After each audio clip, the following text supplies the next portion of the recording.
Hi, I'm Carol Pope, and you're listening to the Stueytunes Show with Tony Stewart and Aaron Badgley.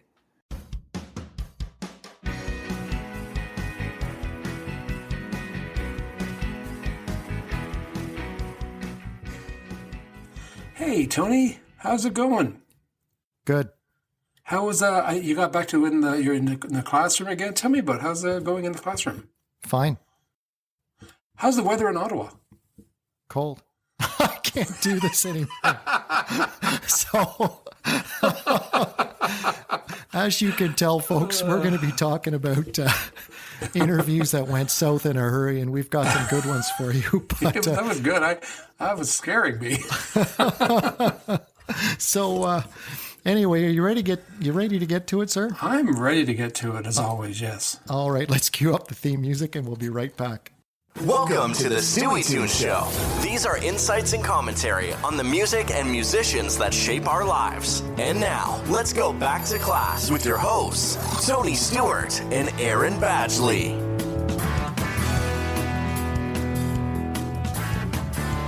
All right, good evening, sir. How are you doing for real this time? I'm not going to answer. No, I'm just kidding. That was kind of fun. I don't get to be a jerk like that very often, so. You're never a jerk. What are you talking about? It's not in your DNA. I guess you've had a busy week, though, eh? Yes, it's been insane. We're back to a new quadmester, we're calling it. They're half semesters, but you know this because we were talking about this. I found out yesterday that I was going to be teaching a grade 10 history course starting today. So I've been a wee bit busy, and it's not... it's just a result of the numbers are really fluid because some kids are learning remotely and some are in class, and we don't get a final sense of numbers at the school until the week before the quadmester starts. So I'm teaching. Well, a good thing I'm a history buff because I'll actually really look forward to teaching this course. But man, I jumped in both feet first today. You gotta brush up on your history. So how many kids are in an average class like that, Tony? Like in class? Well, that class is on the small side, 22. Okay. Small. Okay. But I have another class that's 30 in class. Yeah. Wow. So we, luckily that room is fairly large. We're able to space them out. But yep. Well, you know what? If you need any help with history, Canadian history, World War One, I don't hesitate to use the computer and Google. That's right. Use the Google because I can't help you, man. Actually, I can. I'm a history buff. Me too. And I had mentioned to my principal earlier on that if a history course ever does come up, I'd love to teach it because history's fascinating. It is. Just a bit of warning would be nice. Yeah, exactly. I don't think she's listening to this, so I'm okay. No, I love history. I'm envious because you're teaching music and history, two of my favorite things, and something you do very well with the Stueytunes Show, which is the music history moments. So. Oh, well, thanks. So today we're going to be talking about interviews that went south in a hurry, and this one was my idea. This episode, and where I got the idea for this one from was watching an interview in 1983 that MTV was sitting down with David Bowie. And Bowie, all the respect to him, he was giving MTV the gears about not playing black artists or pointing out that, the times that you do play black artists, they're on at 2 a.m. And I just thought, good for you. But it also gave me that idea. We should do an episode about interviews that do go south for a variety of reasons. Sometimes it's because the person being interviewed is uncooperative. Sometimes they've imbibed in a substance or two, and sometimes they're just angry, but all kinds of reasons. And we've got some good ones for you here tonight, folks. So, well, the thing is, interviews are to serve since the beginning of rock and roll. And pre-rock and roll, like Bing Crosby or whoever, is to promote a record. You're coming on to talk about your new record or sometimes a tour so they're interviewing Bowie thinking he's going to talk about his Glass Spider tour or whatever it was. And he blindsides them, right? Yes. And I've been in that situation where you think, okay, you want to talk about your new album and wow, it's like pulling teeth sometimes, right? Yeah. So you've had an interview like that with Spill, have you? I had one. I've been really fortunate. I've been really, really lucky. I would say everyone I've interviewed through Spill, but there was one band, not naming names, but I interviewed the lead singer. And when I could understand him, his answers made absolutely no sense. And, when you're talking to someone and you're putting them out. Yeah. I mean, I was amazed. I got an article, one of the shortest articles I ever wrote. But, Okay. and I didn't know what to do. Like and I'm a social worker. I'm used to uncooperative people being interviewed, but this guy just was like giving me nothing. So Now with the podcast, before you joined on, I had excellent interviews from everybody. I never had anybody who wasn't a good interview, but I can tell you from teaching experience, because I've been around a long time. I think this is my 25th year Are you teaching. serious? I think so. Wow. Yeah. Congratulations. Yeah, I think I get to watch this year from the union there, but I've had classes where you try to initiate a discussion and it's dead silence and you're just coaxing, and it is very uncomfortable. So some of these interviews that we talk about tonight, it was very uncomfortable for the interviewer. Well, and when you work and I worked in radio, one of the cardinal sins is dead air. Yes. You cannot have dead, and podcasts are different, but back in the 80s, if you think about radio, it's like talk, music, talk. You're doing these interviews. And again, when I was in radio, I was very fortunate. Although, can I tell you a very quick, funny story? Yes. I was interviewing Ronnie Hawkins. Oh. And we're talking, and in the middle of an answer, he says, Badgley. I knew a Marion Badgley, cute woman. I tried to pick her up, but she was married. I said, that's my mom. Oh, nice. Live radio. I was like, okay, stop. Anyways. Leave That the was mothers lovely. out of it. That's right. So it was a good interview. It just was more embarrassing for me, I think, and my mother who was listening at home. But anyways. And you had pointed out, and I watched it today because I haven't seen this show for so long, but we're both fans, WKRP in Cincinnati. And season 1, the very first season, episode 4, was called Hoodlum Rock. And what a great episode. And when they go to interview that band, and I love this setup for anybody who hasn't seen it, because this band has this reputation as being awful, and and they come to the studio and they're all dressed in the suits and they're polite and well spoken, and drinking tea and everything. And then as soon as Venus starts the interview, the first thing out of the guy's mouth is, "We hate Cincinnati."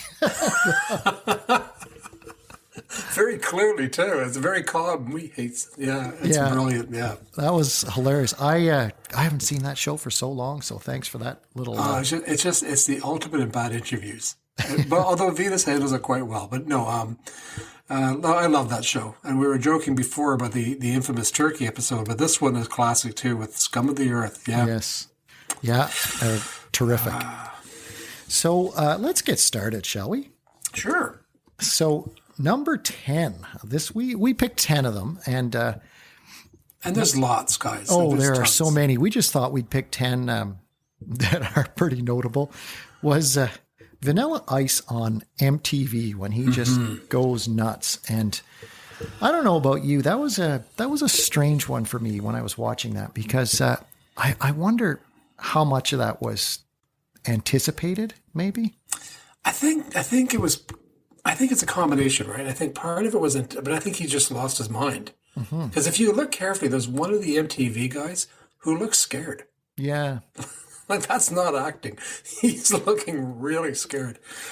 Yeah, because they start talking about his, Ice Ice Baby, which I'm sure he was fed up with talking about, and then they offer him a hammer, wasn't it, to smash the video cassette. But the part for me was, when the other VJ had a baseball bat there that he gave to him, and I was wondering, why would you have that prop there unless you were looking for, so I didn't know how much they had discussed in advance or whether it just got out of control in a hurry, I think it got out of control in a hurry. It's kind of like the infamous interview with the Sex Pistols on the BBC when the guy says, well, go on, say something outrageous. And they do. Yeah. It always astounds me that people are surprised when someone like Johnny Rotten or Sid Vicious says something like that. You're like, you set yourself up. So it's the same thing with Vanilla Ice. I think you give this guy any kind of opportunity to be an idiot, and he took it. So yeah, he took it, and he's quite liberal with the baseball bat. We'll put these interviews in the show notes on Stueytunes.com, and people can take a look at them. But that one was interesting because I was surprised that they had a few of the extra props around. I think they figured it'd be funny to see him maybe smashing a video cassette with a baseball bat, but he ended up smashing. Nothing just could go about wrong. Else. Right? No, nothing could go wrong. What could go wrong with that setup, right? But now, my. Let's move on. Lou Reed. I mean, it's hard to pick just one with some of these people. And Lou Reed always had a bit of an antagonistic relationship with the press, didn't he? Oh, he courted it. I mean, he, not just the press. I just watched a concert of his in Montreal from 1991. And he says to the audience, he goes, "We're going to do this album from beginning to end. If anyone has a problem with it, speak now." That's okay. We're good, Lou. So we picked his in 1974, fresh off the plane in Australia on Meet the Press. And boy, he just stonewalls them. I don't even know where to start describing this interview because he contradicts himself, and it's obvious he's doing it on purpose, but he's doing the one-word answers. Mm-hmm. Like you did. Yeah, like I did. I was doing a little Lou Reed at the beginning. He does the one-word answers, and then starts making drug references, and then do you do drugs? And he said, "No." Right? And then later on, they asked him, "What are you spending all your money on?" Drugs. It's just so an exercise in frustration for the interviewers. But you can tell. I mean, he had sunglasses on for the interview, but I'm sure he was just having a ball because he was he was enjoying every second of that. Don't kid yourself. I mean, Lou knew what he was doing at all times. He was in a really bizarre way, he was a very controlled individual. You know, I mean, in the last half of his life, he was Tai Chi and yoga and martial arts, which fits perfectly for Lou Reed. So, yeah. I love Lou Reed. Me too. I'm a big fan. So, and I got an absolute kick out of that interview. I did too. Now, this one I didn't know about. This was one of yours, but is one of the most uncomfortable things to watch. Oh, it's brutal. It's a group from Iceland. Yeah. Called the Sigouros. And I've seen them in concert here in Toronto, and they put on, I love them. They're great shows. But even their shows are a bit odd because the second time I saw them, the opening act was a guy that came on, or a band that came on with bells. Oh. And they played bells.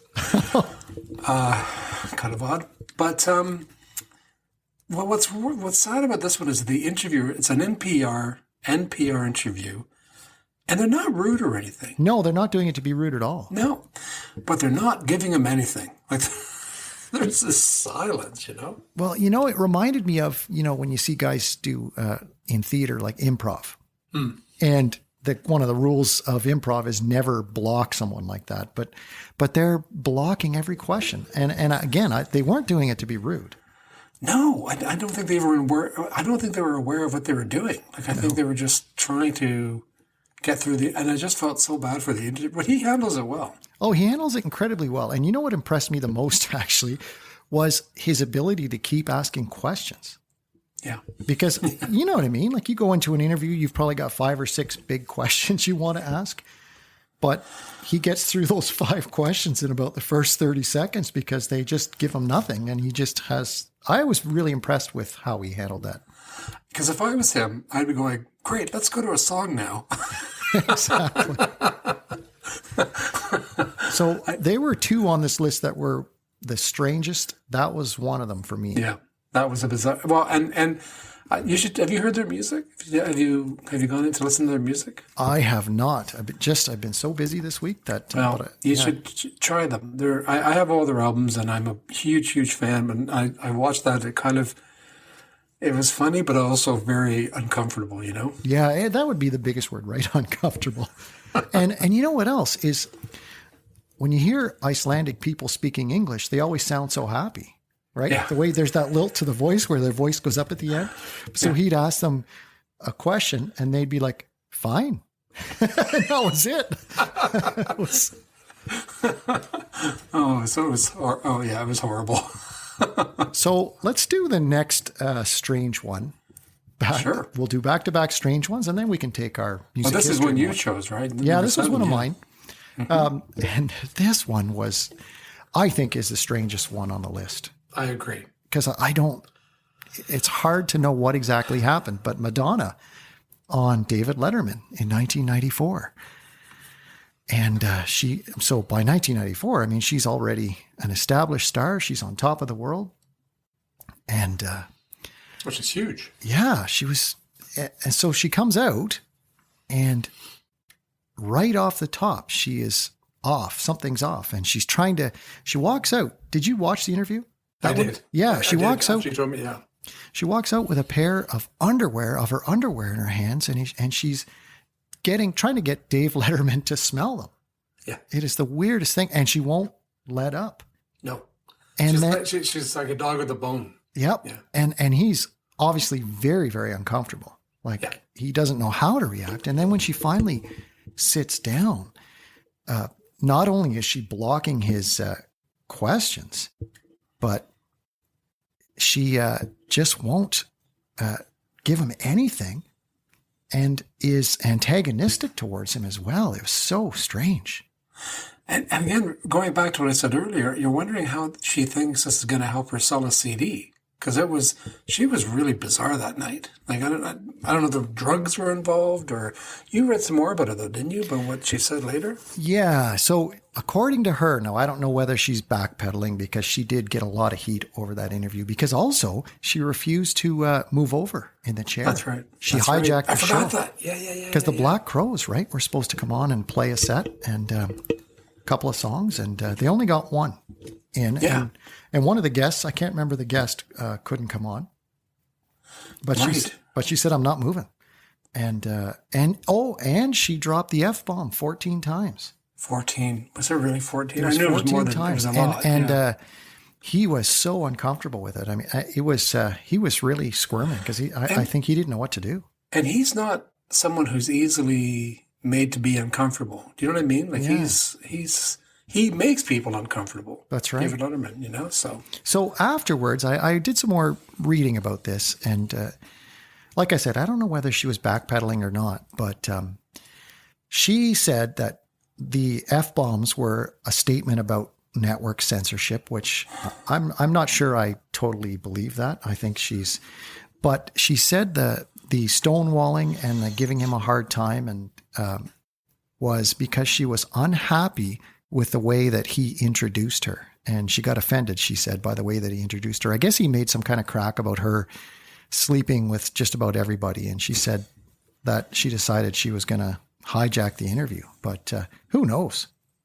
One of the oddest things I've ever seen, though. Yeah, and even odder is they aired it. Yes.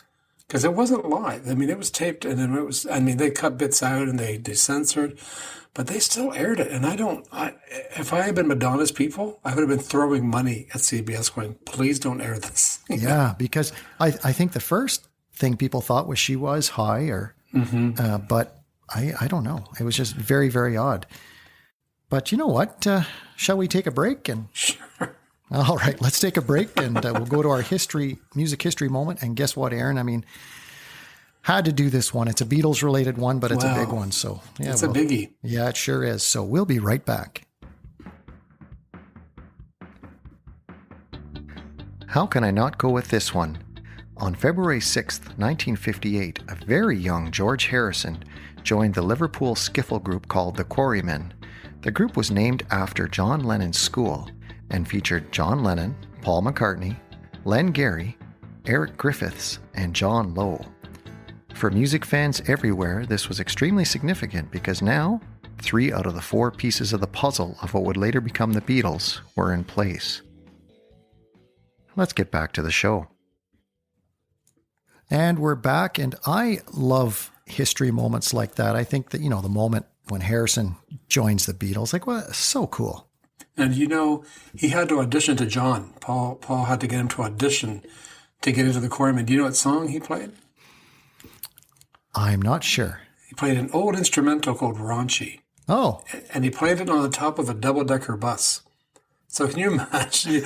You got John, Paul, and George on the top of a double-decker bus in Liverpool, and George is there, down. Anyway, it's a great story, but it's true. True. Yeah.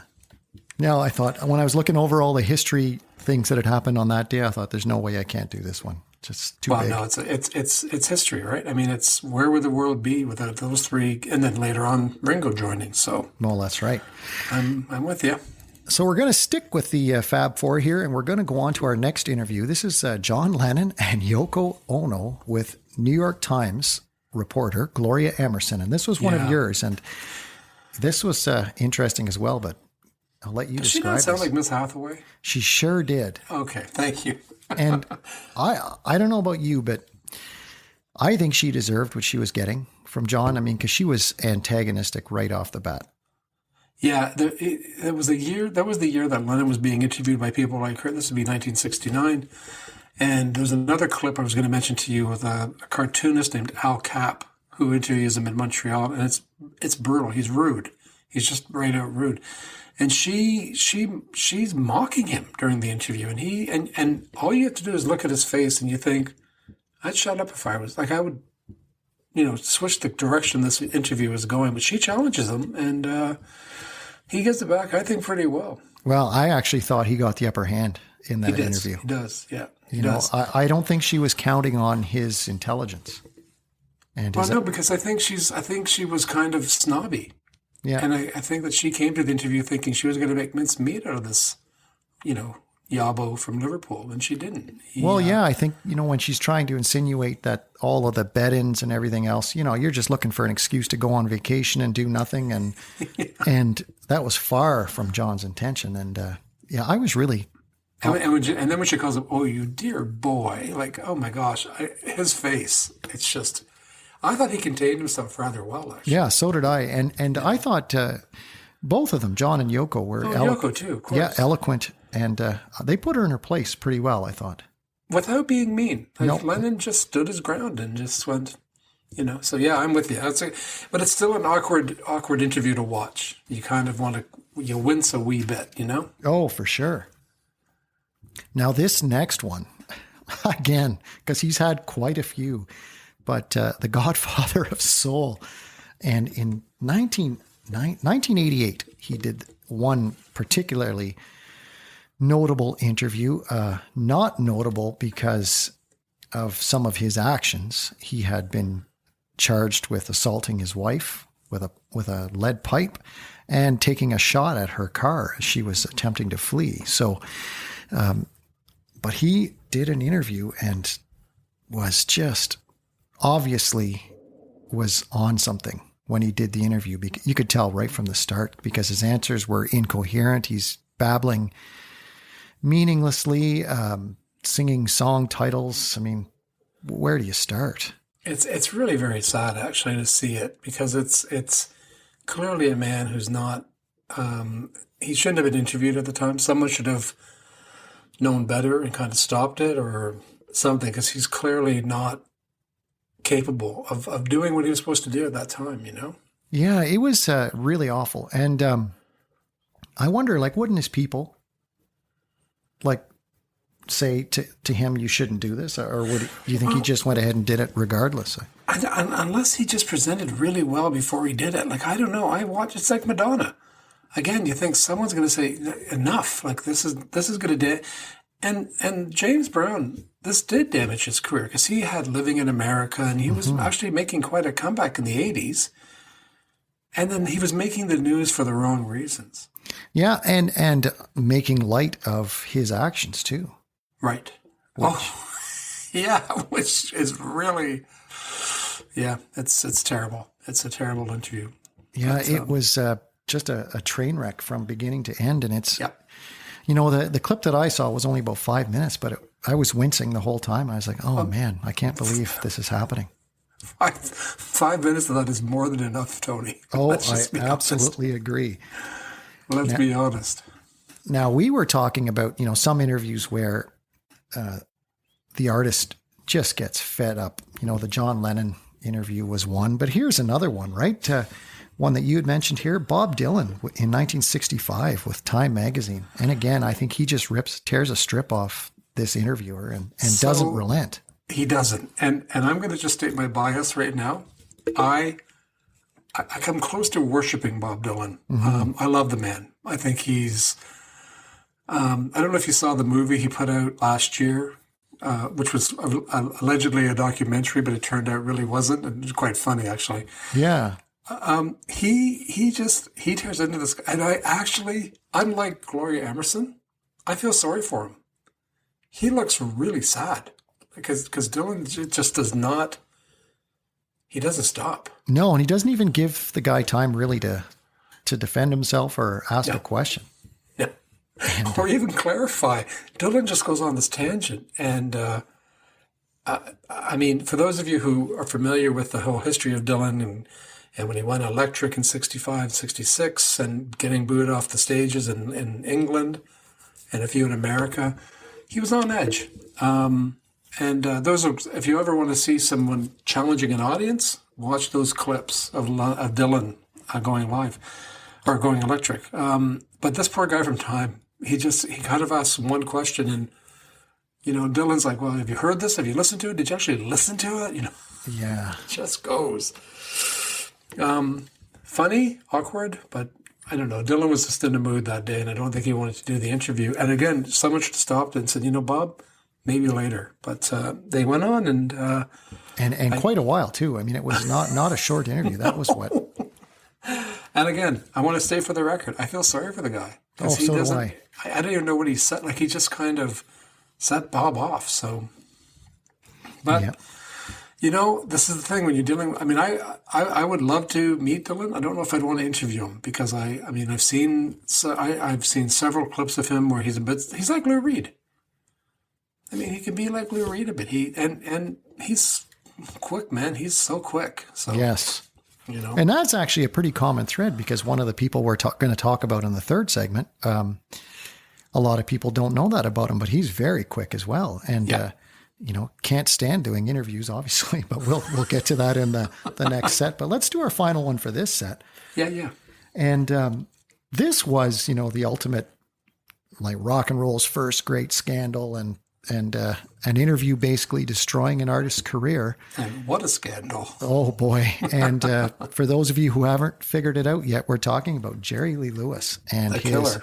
Yes, and that career-ending killer interview at Heathrow Airport, where he's standing there with his 13-year-old child bride, who's his cousin. And against the wishes of his management team, he brought her over. And she had that line in the interview, which was, well, you could be 10 years old back home and get married if you can find a husband. And it just, that was it. Yeah. It just goes, pardon the pun, it goes south from there, Yeah. He, again, very much like Madonna. It's like he doesn't know when to quit. And it just goes worse and worse and worse. Well, because he dug in, yeah.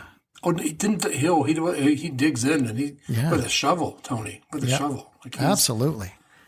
And I always was astounded. I did an episode on that back in my first season of the show, but like the sums of money, going from making $10,000 per night to within a matter of a couple of weeks, not even being able to get $250 to play. And it's astounding because, $10,000 in 1958 money is a huge princely sum of money. And the sad thing about Jerry Lee is, much like the great Phil Spector who just passed away, Spector was a great producer, not a great human being. I mean, he did some really horrible things. But he could produce. And Jerry Lee has done some pretty horrible things. Mm-hmm. But man, he made some, he made some killer records. I mean, absolutely. Super talented guy. But. Super talented. But even in his old age, he still goes out there and goes, "I'm the only one that survived." Okay, Jerry. Jerry. But yeah. I know. Well, sir, are you ready to take another break? I'm always ready to take a break. Yes. All right, I'll do the birthday moment. We've got a few notable ones, and then we'll be right back. Sounds good. First up, in 1945, we saw the arrival of Jamaican singer Bob Marley. After Marley passed away, February 6th was declared a national holiday in Jamaica. Next up, in 1950, Natalie Cole was born. She was, of course, the daughter of famous American singer Nat King Cole. Axl Rose from Guns N' Roses joined us in 1962, and in 1966 we saw the arrival of Gord Downie from the Tragically Hip, and someone who's never going to give you up, Rick Astley.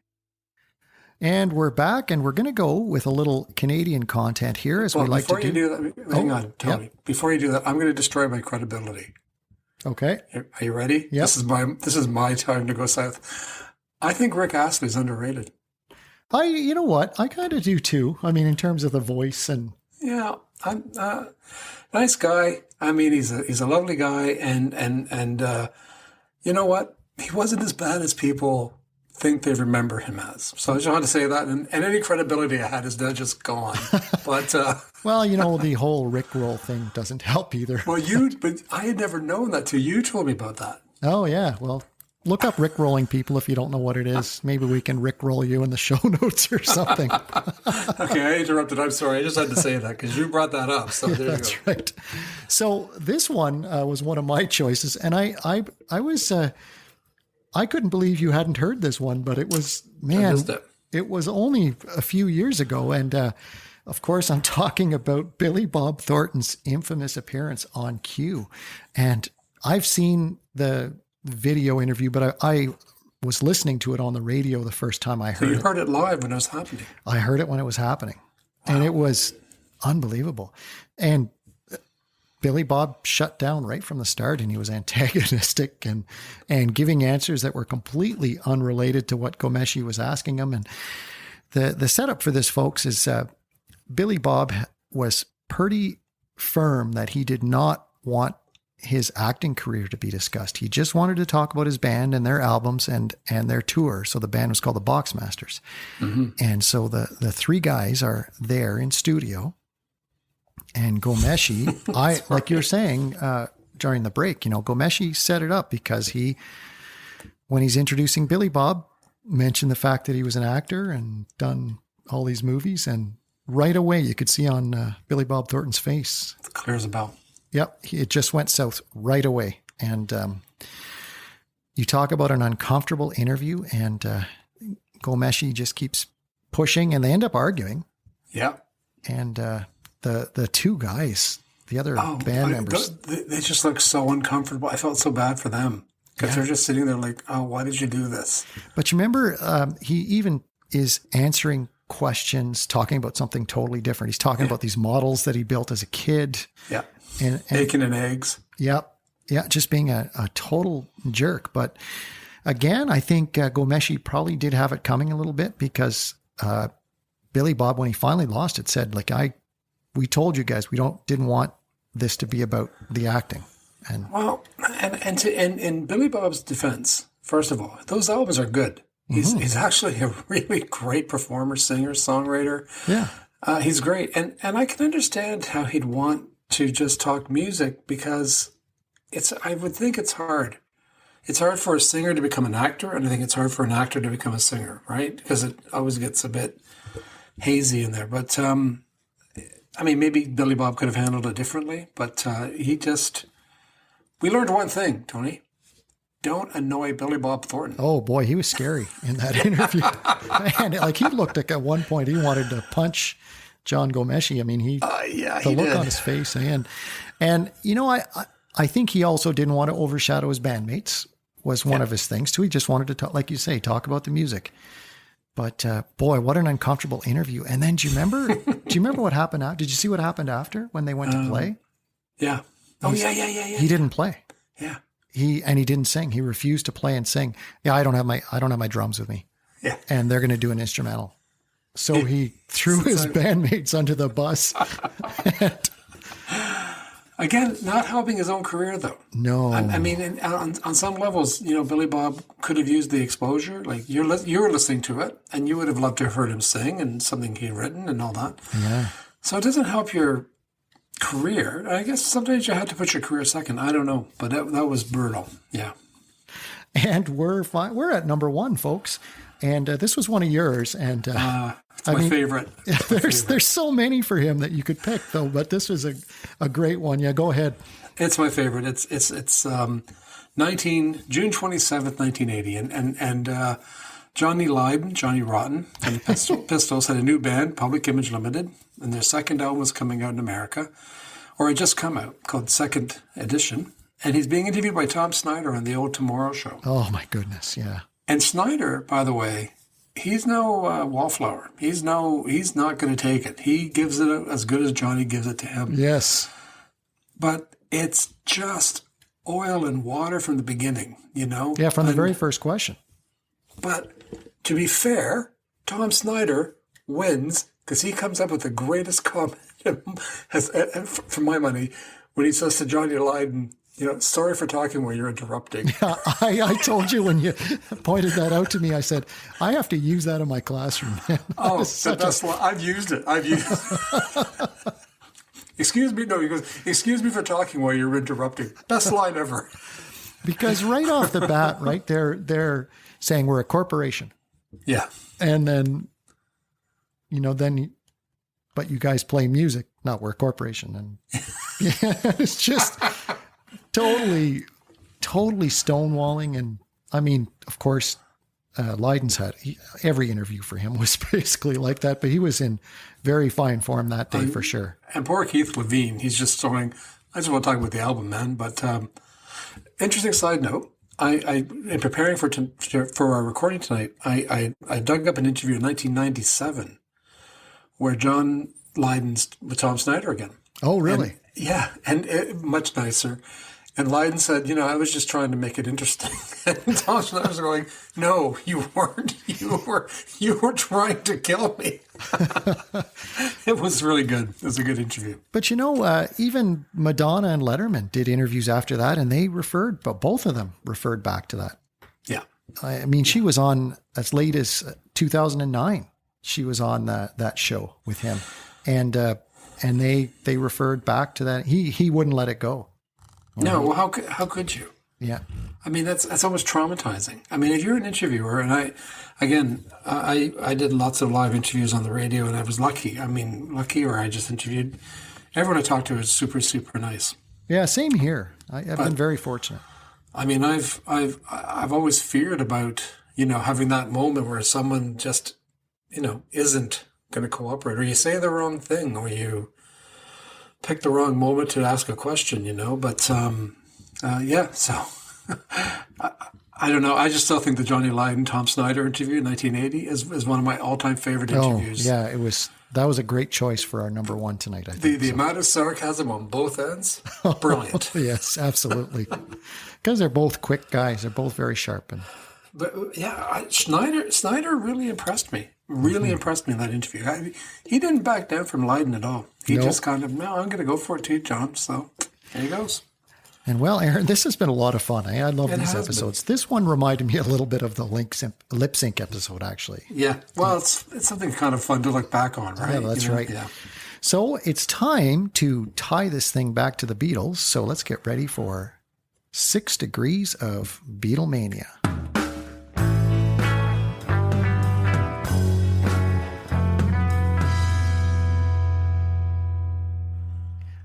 All right, hit me with some Beatlemania here. Well, I was thinking about this, and I thought, are there any interviews that have kind of not gone well for the Fabs, other than the Lennon one we mentioned? And the one that came to mind is a 1980 interview that Ringo Starr did with his wife. Well, they weren't married then, Barbara Bach. They were promoting the movie Caveman, and they're on the old John Davidson talk show. Yeah, I remember that show, yeah. Remember that? And Ringo comes on. The first thing he does is he has a Polaroid camera, and he does selfies with Andy Gibb and Karen Grazel from Little House on the Prairie. He then proceeds to take the questions from John Davidson's hand and goes, well, that's a boring question. I don't like that question at all. I'm not answering that one. And he's drunk. He's clearly Oh, hammered. boy. Not his best moment, but still charmingly funny. But, Yes. so, yeah, that's going to go down as one of the worst Ringo Starr interviews, but I'm sure he's embarrassed by it now. But again, as you said, he went on John Davidson a year later, and everything was fine. But yeah, it was pretty sad. Yeah. It is, it's you never like seeing that happen with your idols, eh? But No. And I am still a mad collector. And at the end of the John Davidson show, it said you could write for a free transcript of the interviews. So I did. And I still have it from the John nice. Davidson, the official transcript. And every once in a while I bring it up and I go, oh, Ringo. that's right. Oh, it was. I did like the Polaroid selfies, though. I mean, he was years ahead of his time. That's right. Way ahead of his time. Way ahead of his time, yeah. So we're going to go from laughing and chuckling to a little grumpiness here. And Yeah. you have a little thing, a little get off my lawn moment. So I do. yeah, go ahead.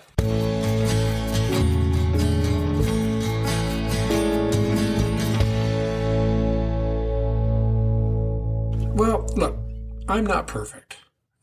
My wife, anyone will tell you, I'm so far from perfect. However, I use turn signals. I think I'm the last person in the city of Toronto that does. I was driving. I had to go downtown to pick up some stuff for my daughter who's in New York, and I had to pick it up. Tony, does your car have that little thing on the left-hand side you can indicate if you're going to change lanes on a highway? And It does actually, yeah. does it? Because they don't have them here. Cost-cutting measure or something. Oh my! And people just drifting. You're like, you're driving in your lane. All of a sudden, people just drift over. You're like, could you signal? Anyways, my pet peeve is I'm not asking for a lot. I don't speed myself. I'm a safe driver. Just use your turn signals, folks. If you're going to turn right, click it up. That's right. So I don't know. You ever have that in Ottawa? Oh yeah, even out where I live, we have that. And sometimes, it's the ones who are coming right towards you. Yeah. Who you think are going to turn left or something, but they don't have their signal on. And it's Right. like, oh Right. man. Or else I like to when you're driving, like I'm driving down Kipling and there's a side street and there's a car coming, you're thinking, are they going to stop? Like they have a stop sign. I'm hoping, but I'm not betting on it. So, so my get off my lawn moment right now is just the lack of turn signals in Southern Ontario. So there you go. Oh, there you go. Well, Aaron, I don't know about you, but I had a lot of fun tonight. It's so great to laugh like that, isn't it? Especially. See, we need to laugh. Yes, we do. This was a really fun topic. As always, I should mention that the show's music is written by Rick Denis, and hopefully you'll get to meet Rick in person someday. And in fact, It's really hopefully, good. I love his playing. yeah, and hopefully you and I will get to meet as well. That would be grand. Simply grand. I'd love to. That'd be great. Yeah. Yes, because we stare at each other on a computer screen here, but it'll be nice to One day. nice to see the 3D versions, right? I think I'm more 3D these days, but that's okay. Yeah, I think we all are. So, thanks so much, too, to our audience who listen to the show every week, and to those of you who spread the word about the show by sharing our posts on social media and giving us your feedback. And we've also had some of our fans start supporting the show financially, and we really appreciate that. I know Michelle and Brenda, thanks so much. I'm only going to use first names, but it makes a difference because there are fixed costs with the show every month, and that every little bit helps. So thank you so much for supporting us. Thank you very much. And you know what? I think it's time for us to say goodnight. So to our audience out there, until we see you again, stay safe. Be well. And see you next time. Thanks for listening to the Stueytunes Show. Follow us on social media or visit us online at Stueytunes.com. And if you're enjoying the show, don't forget to click subscribe.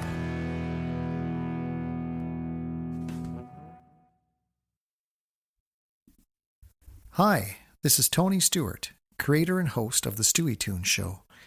Aaron and I are thrilled that you have chosen to listen to today's episode. Like all things, putting on this show costs money, and if you'd like to support the podcast with a donation, we'd be grateful. Visit buymeacoffee.com/Stueytunes to learn how you can help cover the fixed costs of putting out this podcast. Again, that website is buymeacoffee.com/Stueytunes.